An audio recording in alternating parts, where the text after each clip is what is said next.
Peter.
All right, we'll get started now because we'll make sure that we're on time for everyone who's taken the time to be here today. E titi, e tita, e ngā iwi katoa. Tēnā koutou katoa. Nau mai ki tēnei Terenga Rauhuia. Haere mai ki tēnei Huihuinga kōrero. Whakatau mai rā ki tēnei Terenga Rauhuia nā tūmanako me te nakupai. Ko Rosen London ahau, he mātua tohu tohu ki matatu Aotearoa. E mihi ake ana. Nau mai ki piri, nau mai ki tata, tēnā koutou, tēnā koutou, tēnā koutou katoa. Welcome everybody to this Rauhuia Symposia, exploring ngā tūmanako me te nakupai. Leaders have a sense of purpose and are hopeful for the future. Leaders make decisions with their communities and trust them to determine the future. My name is Roseanne London. I'm a senior advisor at the Teaching Council of Aotearoa, and I am a teacher. Just a couple of housekeeping things before we get started. So this symposium consists of presentations from our speakers, during which your mics will be turned off. After each presentation will be breakout rooms that allow space for you to discuss the presentation, your learning, and how that learning can be applied in your context. Secondly, for display, we recommend using the side-by-side view of Zoom. This will allow you to view the presentation and the presenters at the same time. We do plan to send out the presentation to you in the next few days, and then a recording of the symposium will be put up on the Teaching Council website in due course. I'm now proud to introduce you to Dr. Jenny Ritchie. Dr. Jenny Ritchie is an Associate Professor at the School of Education at Victoria University of Wellington. Her involvement in education began as a childcare worker in the 1970s, a kindergarten teacher in the 1980s, as a whānau member of Ko Hangareo and Kura Kaupapa in the 1990s, and has continued in her role as a teacher, educator, and education researcher since 1990. Her research and teaching have focused on social, cultural, and ecological justice issues in the early childhood education and beyond. Today, Jenny will share about her paper on the early childhood education and care sector in Aotearoa, being one that should be recognised as providing insight and inspiration for the field of educational leadership.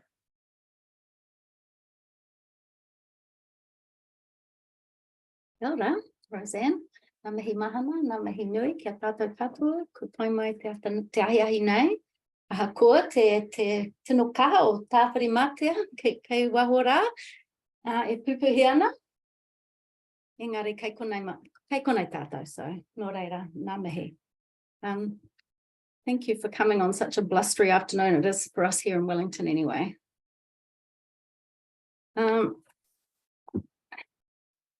I just wanted to speak to the little photograph on the bottom of my introductory slide. It's not in my script, Roseanne. I'm just going off script.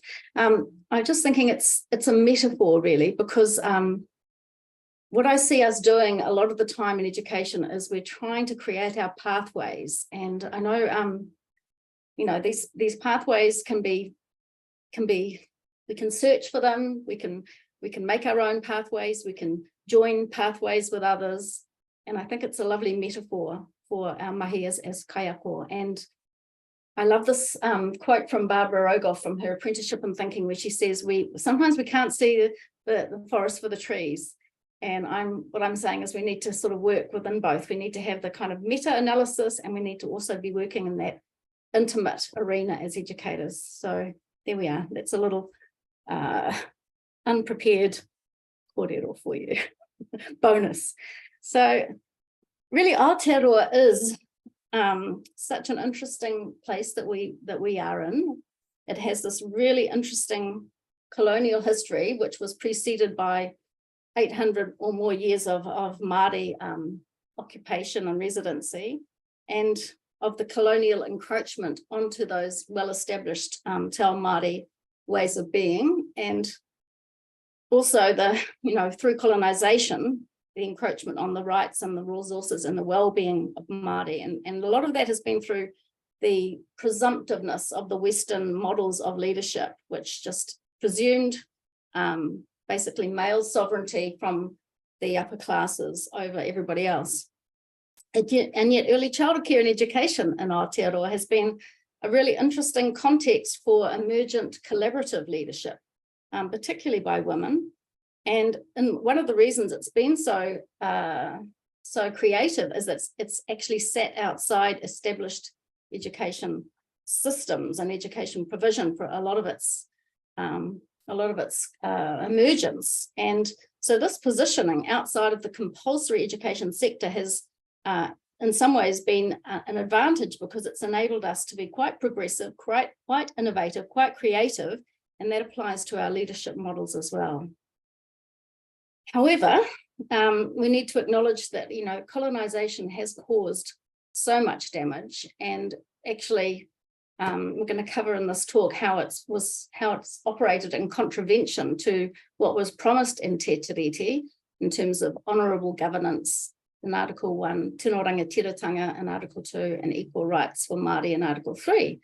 And I really want to remember and honour the late Dr. Moana Jackson, and one of his final pieces of work was a chapter in a book called Imagining Decolonisation.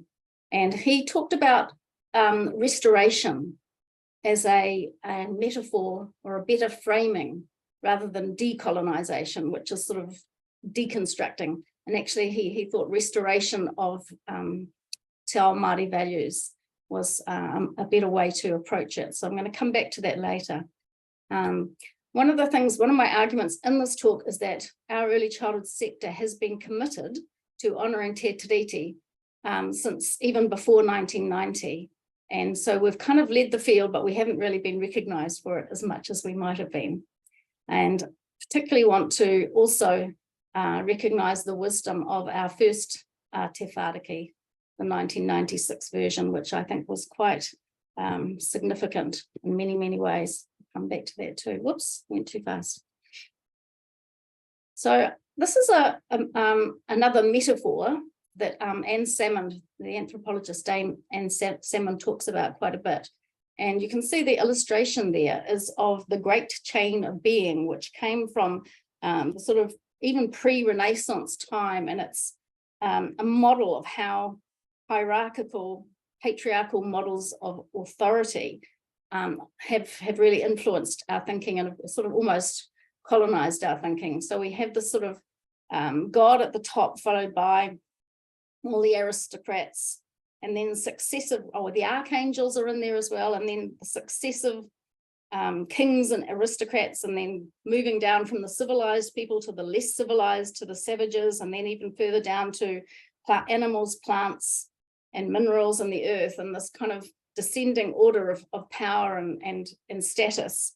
And in this paradigm, men ruled over women and children, free men were ruled over slaves, and civilized people ruled over barbarians and savages. And so these discourses, whilst, this is obviously historical, sometimes we don't realize the extent to which our current thinking and systems are still reflecting these outdated modes of being. And this applies in our social organizations, including educational leadership. So I wanted to just heighten our awareness to how pervasive these discourses can be. So Te Whāriki 1996, it came about at an interesting time. It came about at a time just after the 150 years commemorations of the signing of Te Tiriti in 1990, when there was a very heightened awareness at that time of a lot of things to do with Te Tiriti, one of which was general ignorance about Te Tiriti. And it was around this time in the late 80s that I started doing Te Tiriti o Waitangi in anti-racism education, because it seemed to me that it was something that was really needed. A lot of Māori understood what should have been promised to them under Te Tiriti, but many Pākehā did not even know what Te Tiriti was all about. However, the early childhood sector was very, very forthcoming. And prior to even 1990, the major early childhood organizations had already affirmed a commitment to the Treaty of Waitangi at that time, which was quite significant, and led to the Te Whāriki 1996 being very strongly affirming of Te Tiriti o Waitangi. So it was written in a Te Tiriti-based partnership relationship with Helen May and Margaret Carr, my colleagues at the University of Waikato at the time, who approached Te Kohanga Reo National Trust, and they offered that Tilly and Tamati Reedy would work alongside Helen May and Margaret Carr. And this was quite significant because the Māori values that Tilly and Tamati came forward with were actually used to align the thinking that Helen May and Margaret Carr had started working on and underpinned. So we have a document which is underpinned by core Māori values, which in 1996 was pretty significant, and it is the first and only, I think, truly Te Tiriti-based curriculum document in Aotearoa. And it really positioned Māori language and values as centrally important, and recognised the importance of Māori input into what happens in our sector. So there's a quote there: decisions about the ways in which bicultural goals and practices are developed within each early childhood setting should be made in consultation with the appropriate tangata whenua. So in this presentation, I'm going to argue that, we in the early childhood sector, we are leading a decolonisation project, which is underpinned by the commitment that was laid out in Te Whāriki 1996 to Te Tiriti o Waitangi, and now 25 years later is now being taken up more widely than previously by the rest of the education sector. So I just want to honour our leadership as early childhood educators in this way, in this arena. So what does leadership for decolonisation really look like, or restoration? So this is a reflective question we can possibly come back to, but it begins, in my view, with an understanding of Te Tiriti o Waitangi, and also an understanding of the impacts of colonisation. And the final component is to address in practice these commitments. And I think the code, item 4.1 to 3, are really, really amazing commitments that we have as a sector, that as trusted leaders in society, we have influence in shaping futures by promoting and protecting the principles of human rights, sustainability, and social justice, demonstrating our commitment to Te Tiriti o Waitangi as the foundation of what we do, and fostering learners to be active participants in community life and engaged in issues important to the well-being of society. And that's, for me, that's our leadership, but it's also inspiring our learners' leadership as well, which I think is really fundamental to what we do. So if we're going to actually operate with a commitment to Te Tiriti, it's so important that we really understand what Te Tiriti o Waitangi says, not what some bunch of other people have said it says, or somebody's set of principles or whatever, but actually the actual commitments in Te Tiriti, the Māori version of Te Tiriti o Waitangi. So this slide really, to me, lays out quite clearly what the key kupu are in Te Tiriti o Waitangi in the first column for each article, a translation in the middle, and then alongside the Treaty of Waitangi English text equivalents. So essentially, good governance, the exercise of kawanatanga, needs to ensure that for Māori, their tino rangatiratanga over their o rātou whenua kāinga taonga katoa, so over lands, homes, and everything of value is supported, and then Māori have equal rights under Article 3, and Māori's spiritual beliefs will also be protected.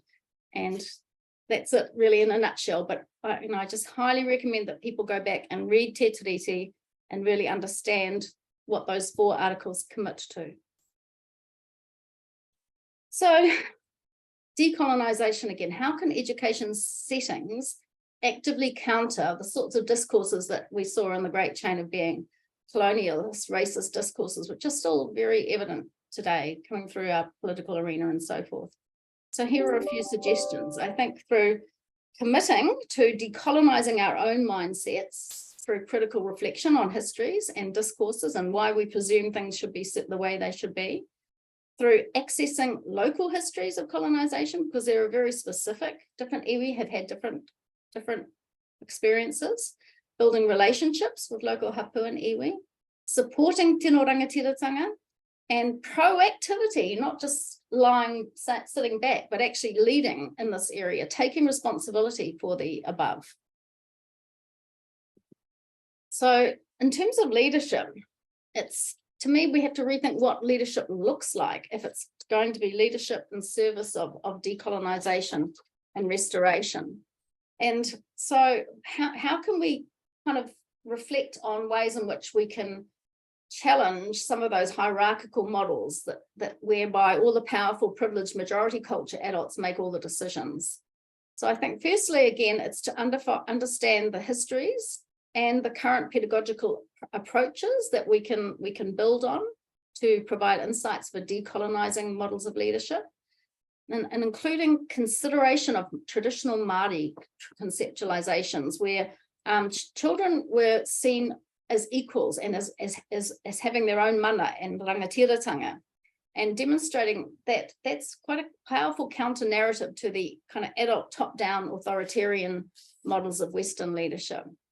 Understanding and supporting rangatiratanga, so recognizing how we can actually, as leaders, work to facilitate and support rangatiratanga, and exploring different contexts where we have problems in our own sector, where we have quite significant impacts of neoliberalism, which I'll come back to later. And then I'm going to, towards the end of this presentation, look at some of the recent developments in the education sector that offer quite a lot of promise in this regard. So traditional Māori child rearing was a model of collective responsibility. Children were held in high esteem as spiritual beings, gifted from the atua as the continuation of the whakapapa, and were to be protected and cherished, and there was no punishment. Early accounts from sailors and traders and so forth, and missionaries thought Māori were way too indulgent. They spoiled their children because they didn't punish them. And punishment was a very powerful thing happening in the Western arena at that time. In Māori cosmology, children are powerful figures who enabled the world of light by tāne mahuta having separated Papa Tuanuku and Ranginui. So children were very powerful. And there are pūrākau, such as those pertaining to the leadership of Maui, who was an incredibly resourceful, creative, probably rebellious kind of role model. And his many legendary feats significantly improved the well-being of the collective by going against what he'd been told, not doing things he was told not to do. And so these models of creative resistance, can be seen as having served Māori very well in sustaining hope and resilience during the past 200 years of debilitating colonization. And Māori child rearing was not a nuclear family model. It was just a shared responsibility of the extended whānau. There were all genders involved, aunties, cousins, grandpas, everybody supporting the care of those children surrounded by care. And whoever was closest to the child would be offering that support. In terms of physical proximity, I'm meaning. So this collectivist mode gives us a model of an intergenerational and collaborative and very collective way of fostering well-being and growth of young children. So this is a quote or probably a whakatau āki from the Reverend Manuhia Bennett. Ko te kai a te rangatira he kōrero, we all probably have heard that whakatauki, the food of the chief is communication. Ko te tohu o te rangatira he manaaki, the sign of the chief is looking after the people. Ko te mahi a te rangatira he whakatira I te iwi, so the job of the chief is to, or the work of the chief is to keep the tribe together in unity. And so the role of the rangatira was to ensure, to weave together, rāranga, the group of people, the tira, with whom they were associated. And their role as a rangatira is enhanced when the mana of the leader and the collective is being upheld through expression of values such as whanaungatanga, kōtahitanga, wairuatanga, tohungatanga, and kaitiakitanga. And these have resonance with our teaching council values as well.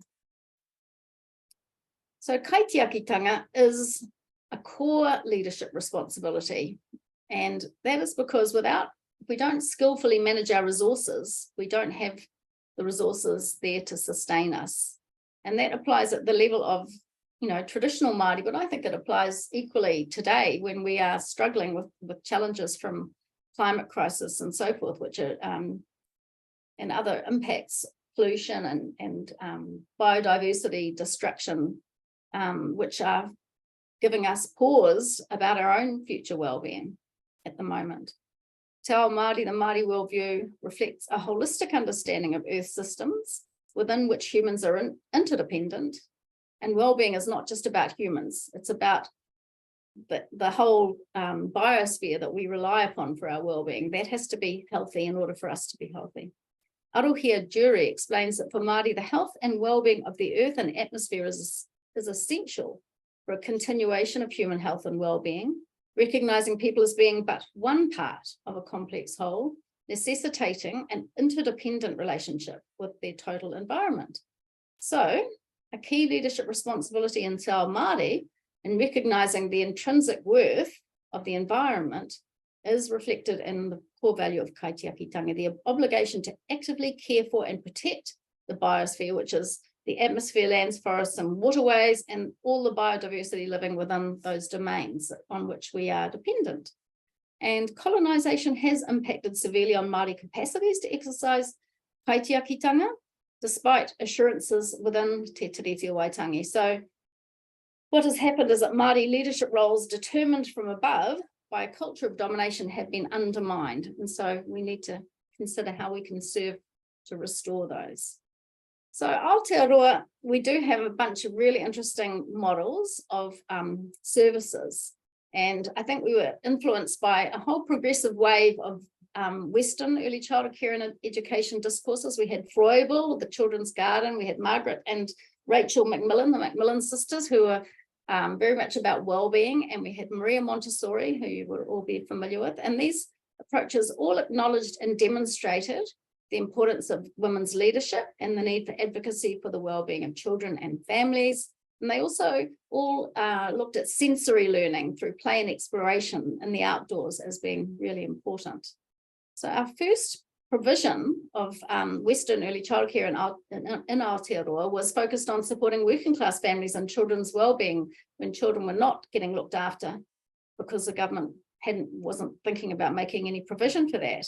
And then later on, during World War II, we saw innovative new models of childcare services, some attached to factories because women were working in factories during the war, and also the play centre, which is a unique Aotearoa model.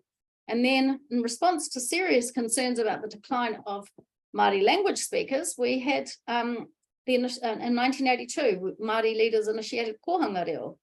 And this is a very important movement in terms of rangatiratanga, and was initially sort of locally managed through just what they called the district tino rangatiratanga units, which were known as the TRUs.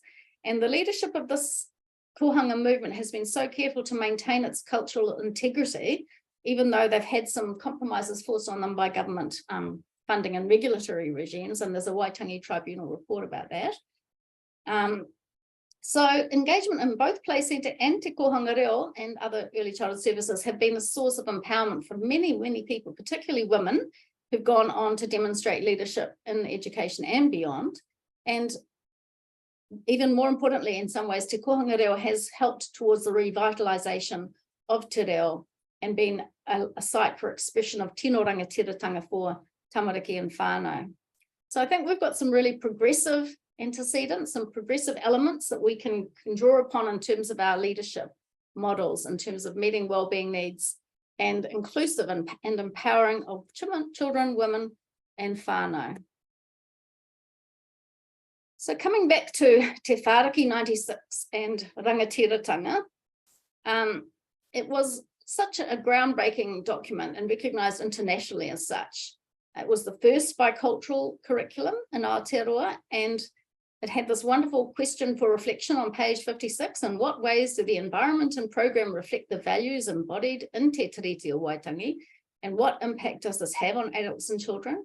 It had the Part B integral section, Te Reo section, integrally inside it, which has now been flipped over and put into a kohanga reo curriculum. But in 96, it was integral. It was right there in the heart of the document, and it had beautiful understandings within it, which were available to everybody, and talked about things like ma te whai mana o te mokopuna ka tae ia te tūkaha I runga o tōna mana Māori motuhake me tōna tino rangatiratanga, which is that you could translate that as in the pursuit of prestige and authority, the child can stand strongly grounded in their independence and self-determination. So it's it's an amazing document.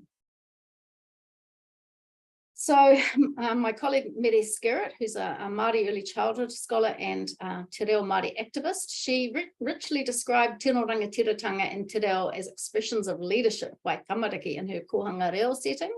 She said that tino rangatiratanga supports a context where Māori can realise Māori sovereignty by moving competently and confidently in their world from a deep-seated Māori cultural and linguistic base. Te reo Māori is fundamental to Māori culture and a key marker of Māori cultural identity. So herein lies the tragedy of colonisation having pointedly diminished Māori capacity to exercise tino rangatiratanga and to thus protect taonga such as te reo, as had been intended or affirmed in Te Tiriti o Waitangi. And this exclusion from political decision-making generated a situation where the Māori language, the taonga that should have been protected, has become endangered. In the refreshed Te Whāraki 2017, we don't get so much of this recognition of rangatiratanga. It is mentioned as a learning outcome, just briefly. Recognising and appreciating their own ability to learn is considered te rangatiratanga, which is quite a narrow juxtaposition. And it does acknowledge the rangatiratanga as a disposition that is valued in Te Whatu Pōkeka, which was a Māori assessment document from 2009. However, I think the opportunity to more widely deploy the important collectivist ethos and obligation of rangatiratanga as sourced in treaty obligations is not very strong in 2017. So, and one of the reasons is probably that we've had impacts of strongly neoliberal economic and social policies. And part of that has been a suppression of collectivity. It's been ongoing since the 1980s and has seen a shift to individual responsibility away from the previous cradle to the grave social contract that had come out of the Great Depression, and a reinscription of discourses which blame the victim who have made poor choices rather than recognizing their lack of choices. And so this victim has been unable to take advantage of the alleged equal opportunity of the level playing field. And so, these are discourses that we really need to call out because they've been very harmful, and not just to Māori. Unfortunately, we in the early childhood sector, we've been greatly impacted by these are neoliberal ideologies, and successive governments have taken a hands-off approach and a user pays approach to our sector, allowing it to become colonized by private providers, and the resulting coercion of community-based models to compete in an environment that favors a for-profit early learning industry, which I think is quite problematic. And such policies reflect an abnegation of our obligations to ensure that very young children and their families are well supported, well resourced by fully qualified teachers who have wonderful working conditions and are well paid. And I think we really are lacking, or all teachers are, but even more so in the private for-profit sector. This is an excellent article recently by Michelle Duff on Stuff. I highly recommend that you have a read of it, where she really unpacks some of the problematics of this for-profit orientation. And we've seen recently, we've had exacerbation of social inequalities through initially came in the pandemic, hit a lot of poorer communities very heavily, and then we've had the recent extreme weather events, and they tend to impact more severely marginalized communities such as rural Māori communities and some of the working class areas of different city suburbs. And so early childhood can offer good support for people in these crises if we are well resourced and well equipped to do so, and it should be a key role that we should be able to provide. But it's not often the case when services are purely focusing on a profit orientation and at the exclusion of considerations for the well-being of people and their environments. And this is the same ideology that underpinned colonization of Indigenous peoples, that there's the presumption of these exclusionary hierarchies of power and domination, and the genealogical traces of which continue to reside in our education systems and leadership models. This is a quote from a group of Indigenous young people. They wrote an opinion piece. I'll just get the actual page, in a New York Times opinion piece, which was really a powerful piece, where they said, we are in a crisis of crises, a pollution crisis, a climate crisis, a children's rights crisis. We will not allow the world to look away. So this was Greta Thunberg, who you probably know of, Adriana Calderon, Fazana Faruk Jumu, and Eric Njuna, who are from Sweden, Mexico, Bangladesh, and Kenya. So they're young climate activists who have been at the forefront of raising awareness of the climate crisis.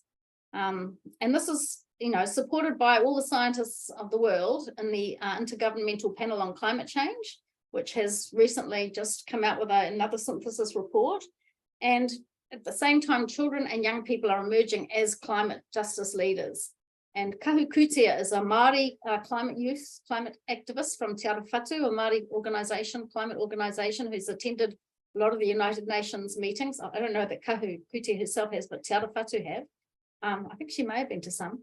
And she says that climate change cannot be understood separately from colonisation, and climate action cannot be enacted separately from Indigenous sovereignty. When we understand the international picture of the colonial project, we see how lands, waters, peoples, and livelihoods become capital for exploitation, and every little action mattered.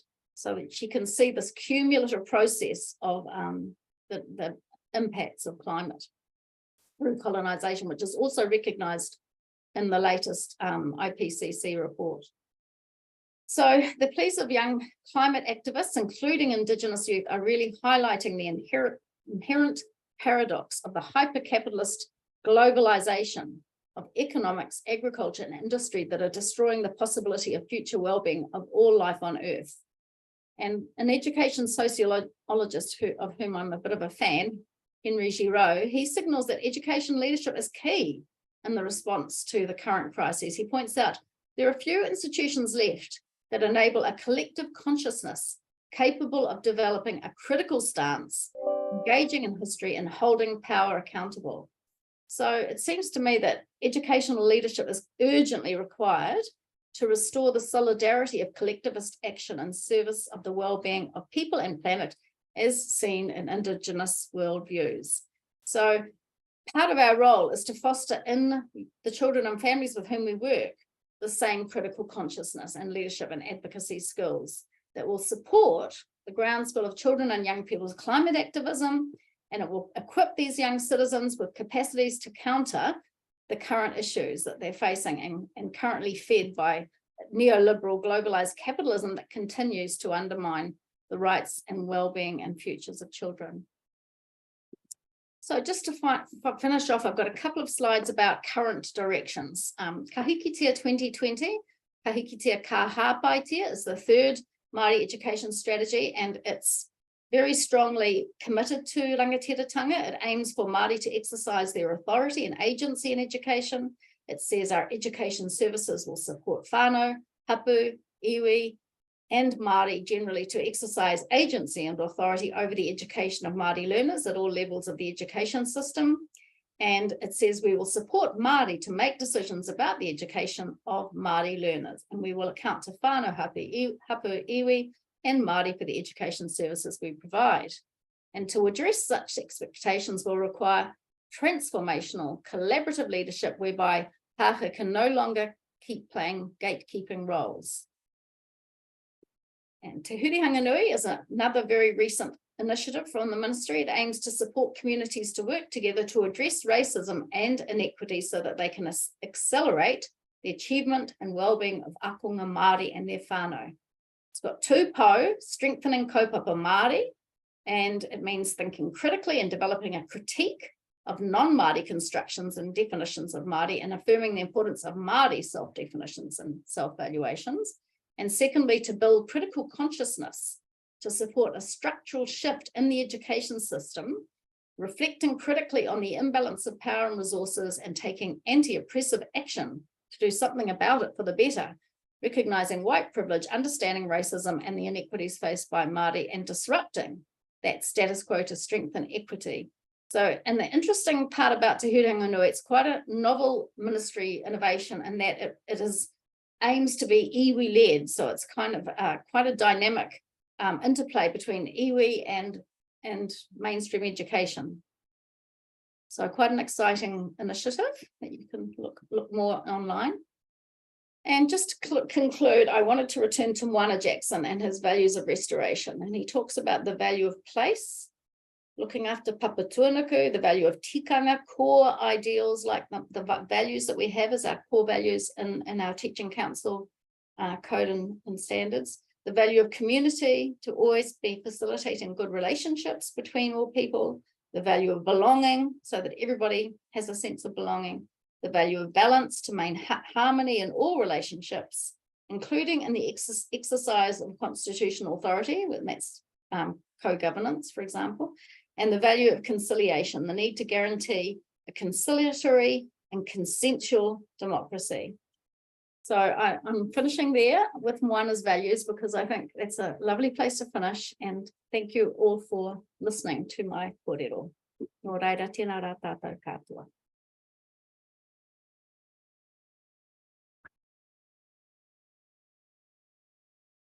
Kia ora, Jenny. Thank you so much for sharing with us a piece of your extensive knowledge and experience of teaching and leading in early childhood education. And the focus on collectivist, collaborative, counter-colonial, decolonizing praxis, and the response that is responsive to local cultural, social, political, and economic contexts is an inspiration for leadership in Aotearoa, New Zealand.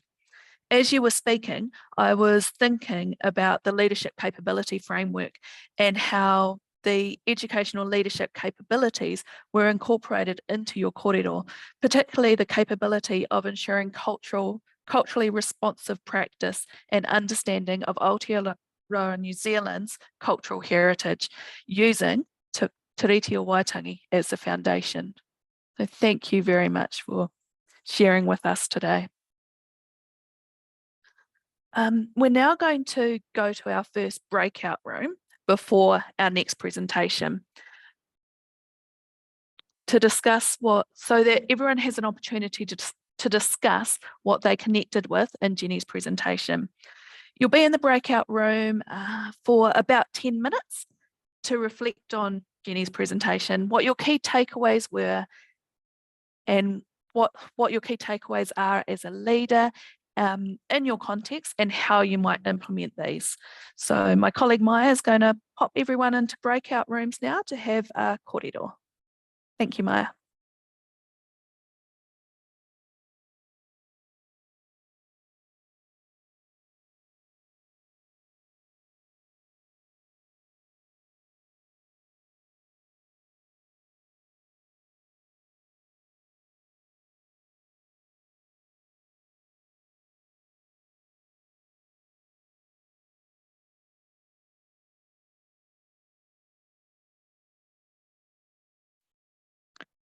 So I can see a countdown, 53 seconds and the breakout rooms will be closed.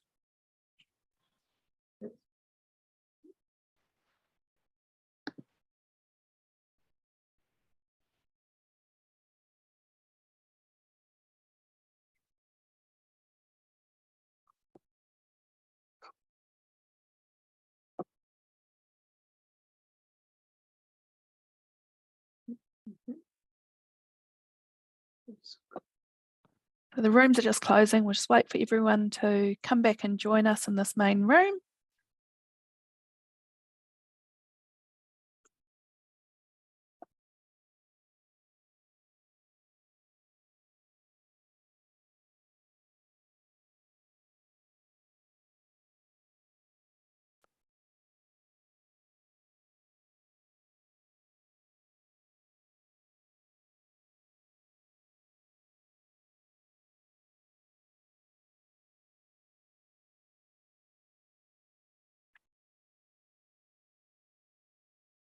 Okay, welcome back everyone. I now have the pleasure of introducing our next presenters who are coming to us from Whitby Educare. Kat, who I've just recently met, is the Centre Manager at the Centre, and Tennessee, who I had the pleasure of working with when she was a teacher in training. So it's really great to be able to connect with her again in this space. The presentation focused on Ka Mua Ka Muri, a whakatauki that means walking backwards into the future. And this is the idea that we should look to the past to inform the future and their mahi related to the development and implementation of their localised curriculum. Thank you. Cool. Thanks, Roseanne. Okay. Kia ora koutou. I'm Katerina, more commonly known as Kat.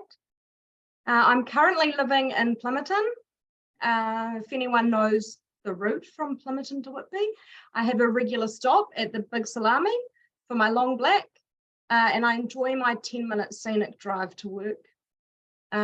Prior to being a part of Whitby Educare, I was a centre manager in a small privately owned centre in the Hutt Valley. After then, I headed to Sydney to take care of an unwell family member. And upon my return, I decided to find a role closer to home. So in January 2022, I took the role as team leader at Whitby Educare. And after 8 weeks, I stepped into a new role of centre manager. I made a connection with the centre. I was really enjoying my morning coffee stops and my short drive, and I dived straight into the role. ora, I'm Ritchie. I live in Whitby with my partner and my energetic partner Murphy. I started my ECE journey as a teacher aide in the kindergarten. This led me to becoming an education support worker, then an admin, and 5 years later, I finally took the leap to study at Victoria University. As I studied, I worked as a teacher in training alongside some amazing kaiako. After my study, my partner and I brought our first home here in Whitby. This led me to my role at Whitby Educare as a kaiako, just to be a bit closer to home. After about 9 months, I was offered the role to step up into the team leader position in our preschool room. It's been a journey, but with the support from Kat and my team, I'm really proud of where we are now. Okay, before we open the gate and head more into a bit more about our centre, I just want to thank my team for being a part of this journey and allowing Tennessee and myself to share our story with you all. So this is our centre from the outside. The plaques that you can see there represent tamariki who have left to go to kura, both locally and further afield. Kaiako spend time with the child nearing 5 to complete their handprints, and we add the child's ingoa along with their leave date as well in the kura that they're going to. The plaques began back in December 2013, and today you'll notice that they're actually beginning to cover our front fence. To the left of our entrance, we've got our wilderness space, which Tennessee is going to speak to now. So yeah, to the left-hand side of our main entrance to our centre, we have a large space consisting of garden beds and a beautiful bahutakawa tree. This is called the wilderness, and it is unlicensed space. How special it is for us to have the wilderness where we can teach our tamariki the importance of picking up rubbish, pulling weeds from the whenua, and looking after papatūānuku. So who are we as a centre? We are licensed for 68 tamariki. We have 2 rooms, a centre manager, 2 team leaders, cook and an admin. Our over 2s, we've got actually now 9 permanent kaiako with up to about 52 tamariki. Unders, we've got 5 permanent kaiako with about 16. That's a mix between full-time and part-time staff. We are an enviro school. We have a turtle, Mrs. Turtle. Our whānau are really involved and invested in their children. We have the wilderness. We love going out and about in our community. We have just created a localised curriculum. We have a diverse community, team and whānau, and we have an extensive waitlist.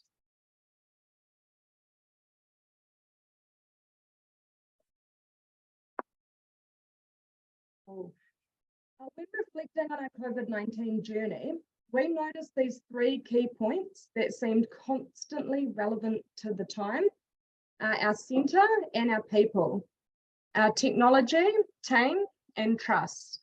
As part of being a new team, it was really important that we established values that were fitting to the team that we now had. The experience of going through COVID led us as a centre to establish a localised curriculum. We use different means of sourcing whānau voice through Story Park, face-to-face conversations, feedback that we'd received, and post-it notes in reception. Our kaiako contributed during staff meetings, and we also had post-it notes in our staff room. So establishing team, we had really big changes at our centre. Kat joined the team first as a team leader, and then 2 months later stepped up into a centre manager role. I had been a part of the team, for 9 months, and then took position as team leader. We had kaiako left and new kaiako joining us. This included changes to the daily happenings within the centre. Whānau were really attached to a lot of the kaiako as well, so it was a hard change for them. Whānau were vocal on the changes happening within the centre, and we began to navigate the changes within the team during COVID-19. Some of the COVID-19 restrictions happened very quickly, and we needed to think of ways to adapt to the barriers. When we went into the traffic light system, parents were asked to do door drop-offs and pickups wearing masks. Our parents responded really well to this change, and the tamariki showed us how resilient they were to those changes. To make door drop-offs, pickups easy for our whānau, we installed doorbells for each room. The children were then greeted by a kaiako and supported to settle into the classroom. Our team did really amazing at enacting these changes. We really had to work hard together and to make it as smooth as possible. We received some great feedback from our whānau, as you can see on the slide, which showed the trust between us and our community was growing. To the left-hand side of the entranceway is our preschool. So the doorbell for preschool was placed there with instructions, so whānau knew what to do. And then the doorbell for the unders was placed to the right-hand side with instructions.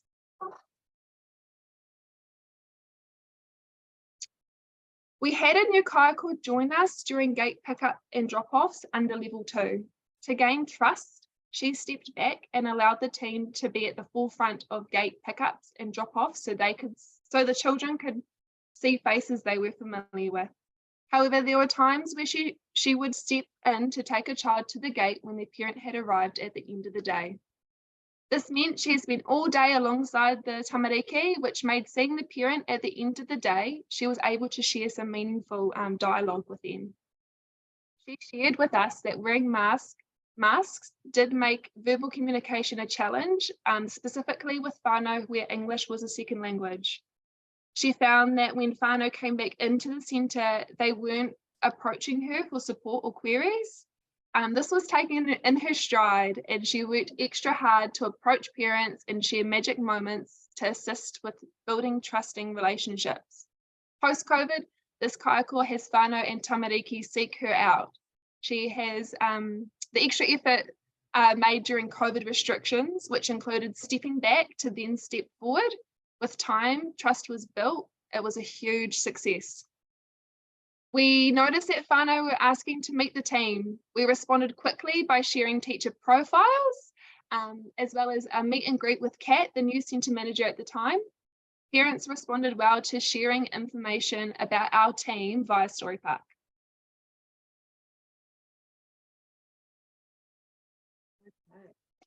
As a leader, my team's well-being was and still is a priority. During this time, I'd put together a winter wellness hamper for the team and left it in the staff room. It was really well received by everyone. And not long after, I could see that my well-being mattered to the team too.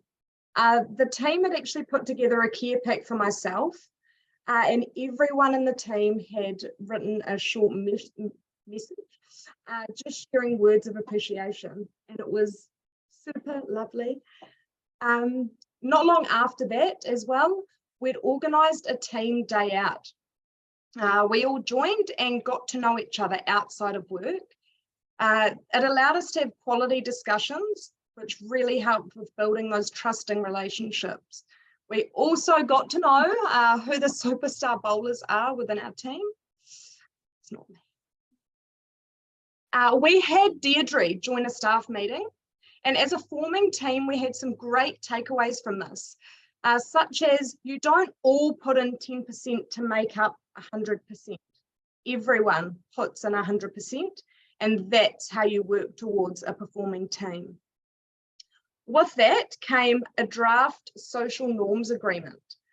We all looked over it to ensure we agreed, and this was for holding the team, myself included, accountable for in-centre behaviour, and was visible in our staff room to relievers too. To give people an idea of the culture that they can expect to walk into in our space. As part of relationship and trust building as a team, we needed to get to know each other. I also began to test my creativity using Canva, and I created a certificate, personalised for each teacher, acknowledging something I'd noticed them doing that was extra. Or maybe even it was something that wasn't so extra, but it was more or less me acknowledging that I could see the mahi that they were putting in each and every day. I would announce a random mat time and I'd share it in front of the centre.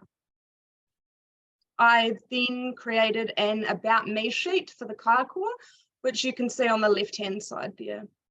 We had these accessible to the team in the staff room to discover that some of us had similar interests, and the team were absolutely shocked to find out that I don't watch movies. We did notice that one thing we all have in common is a love for caffeine, and we love a chocky fix. So the team know where to find the stash of chocolate in my office. Myself and my team leaders began looking for moments to celebrate our team. We use the About Me sheets to surprise the team member with their favourite things along with a certificate. It's just something small that shows appreciation, and it really helped to instill a strong foundation for the trusting bond that we all have now. Post-COVID, my team are wanting to spend time together outside of work, and we're currently organising our next team evening. So during Level 3, we do Story Park to connect with our whānau who weren't in the centre.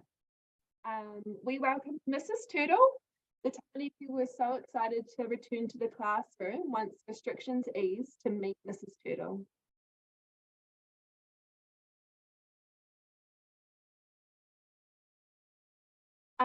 Post-COVID, Mrs. Turtle has become a big part of our centre community.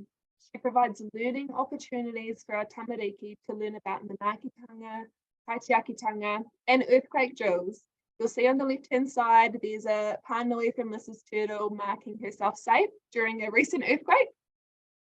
Mrs. Turtle has become a calming, safe space for our tamariki to go to when they're working through their emotions. She is dear to us, and when we have enrolment inquiries, we make sure to introduce our not so typical household pet.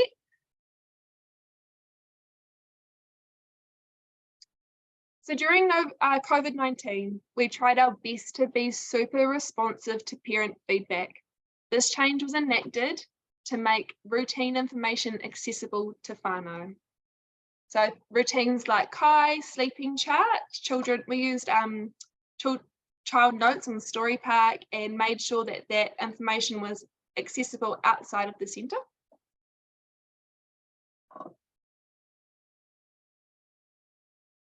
So tamariki whānau in our community were our utmost priority during this time. Technology was a tool that we used to stay connected. Through Story Park and Facebook, we were able to reach and share what we were doing in centre with our community. We ran giveaways, supported local businesses, and showcased what learning matters here. Through this, we built trust with our community and our whānau. So here is the post of the giveaways that we ran on our Facebook page from locally owned businesses from our whānau. Post-COVID, we were keen to get back out into our community. If you know Whitby, we have lots of local walkways, which makes places like the park, schools, libraries, supermarket, and the post shops a skip and hop away. On our first venture back out into the community, we were really focused on supporting our tamariki keeping safe in a COVID-19 world. Whānau were trusting of our team, and we're assured knowing that we were adhering to COVID-19 guidelines by social distancing, scanning in, using masks and hand sanitizer. The more local walks we did, the more we wanted to provide our tamariki with the experiences that they had missed during lockdown. With Matariki around the corner, we started to plan an excursion. We planned for a trip to Te Papa to attend a Matariki experience run by their facilitators. This meant lots of paperwork, working out public bus times, parent help, and assessing risks. We had a strong focus on Matariki, which included a month of planned intentional experiences in centre and ending it on this trip. Unfortunately, the day of the trip, the facilitator got COVID and they could not run the program that we had booked. Our whānau in Tamariki were so understanding, and we wanted to find other ways to bring experiences to our community.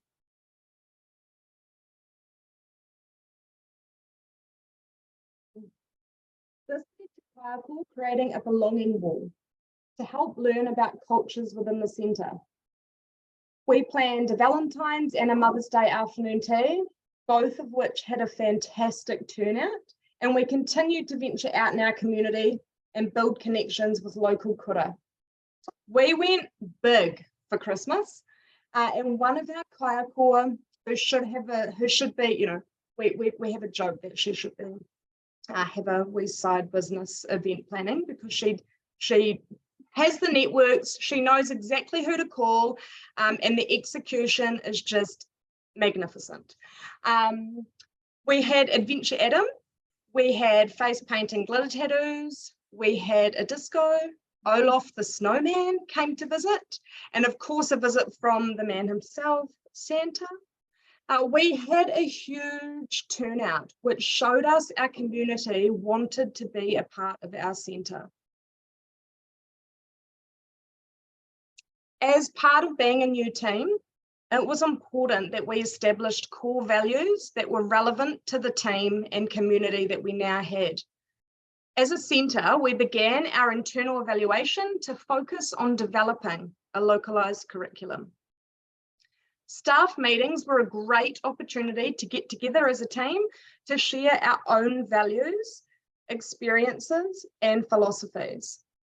We use post-it notes to share our own values and use them to construct values as a team during a staff meeting. We sorted these values into groups to identify common themes, and from there used the data alongside whānau voice to identify themes. As we grouped them, we continued to unpack the notes to create core values. And what we have is risk-taking, kaitiakitanga, relationships, independent learners, and emotional competence. This investigation is still ongoing. We have already recognised a new value, culture, as we've had more conversations with whānau and as a team. We are also working with Ngāti Toa, our local iwi, to reflect their values as well.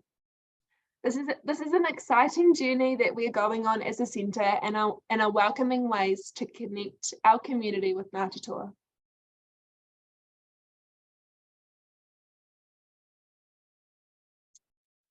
Where are we now? Well, we've established an open door policy to address any feedback. We host evenings like Transition to Kura, when we invite whānau and local primary kaiako to make connections with whānau. We are planning a through the centre transition evening and whānau check-ins to engage with our community and continue to work with them collaboratively. We have a Transition to Kura hui, so that's a one-on-one meeting with our tamariki who are about to go to Kura, to collaborate a catered plan to support their transition to Kura. This is still a work in progress, and after each hui we do ask whānau for feedback, and so far it's been great.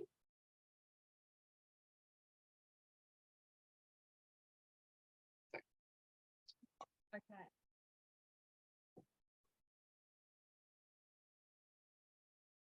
So where are we now? We are really responsive with feedback. We show appreciation for our team regularly through morning tea shouts, as well as words of affirmation. We do team building outside of work. We continue with gate drop-offs to support what a kura drop-off might look like for some tamariki. We have lots of whānau events within our space, including whānau check-ins, which we will hold on the 12th of April. Mrs. Turtle is more active in our daily program, and often we put her in the playground, and tamariki have just learnt to respect Mrs. Turtle's space, which is really, really cool to see. We have been establishing and living our localised curriculum. putting our localised curriculum in our enrolment packs. We are a part of some iwi engagement professional development. We have our relationships with local schools, getting out and about into the community.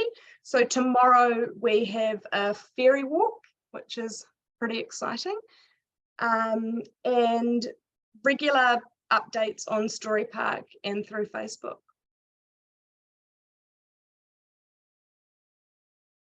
So don't forget the 3 T's: technology, team, and trust. So just to conclude, some key points for us are celebrate the small things alongside tamariki and your team. There's no such thing as too much whānau involvement. Have fun every day. Have meaningful conversations. Get to know whānau, who they are as people, what they've been up to in the weekend, how work's going. Be creative, adaptable, and innovative. Knowledge is only power when you share it. Don't be afraid of feedback. And last but not least, he waka eke noa. We're all in this together. Cool.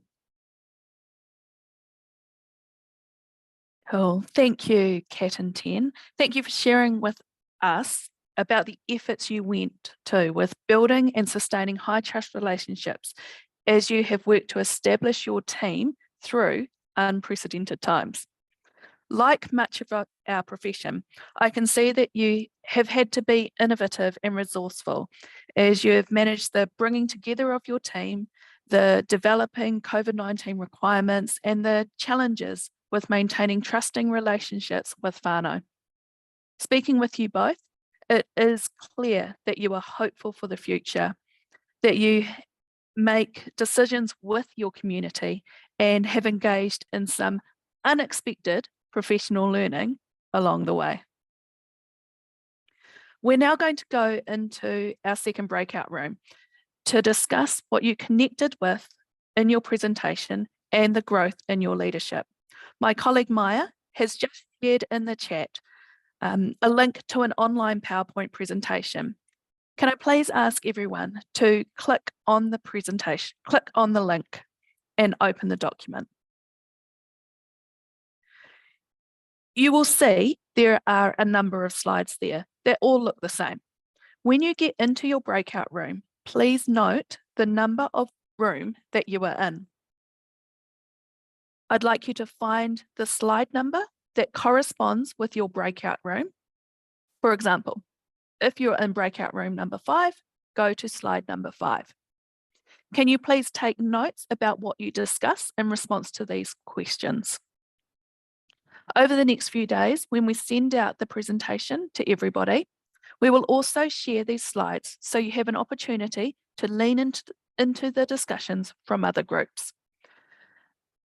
Maya's going to send you into the breakout room now for about 10 minutes before we come back together to close off. Thank you, Maya.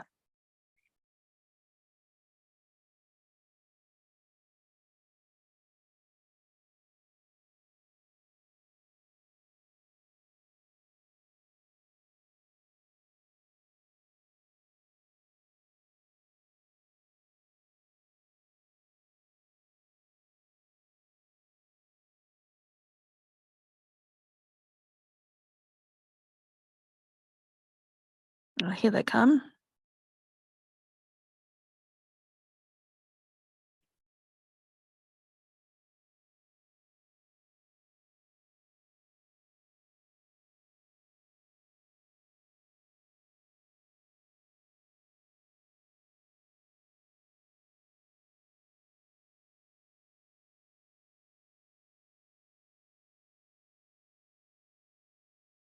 Maya, would that be everybody back?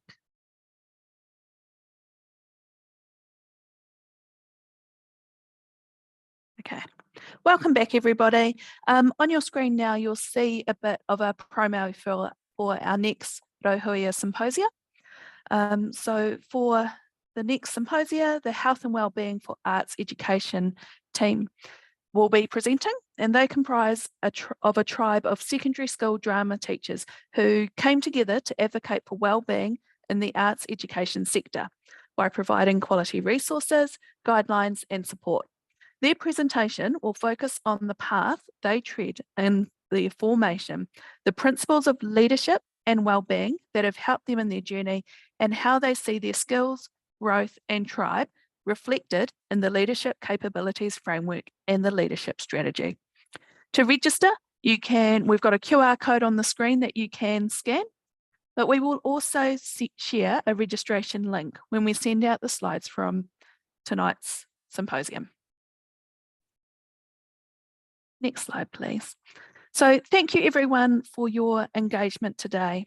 We'll now close with a karakia. Kua e ki runga, kua e ki raro, I rongo whakairihia, ki runga, ki tina, tina, haumia, huia, taikia. Thank you, everyone.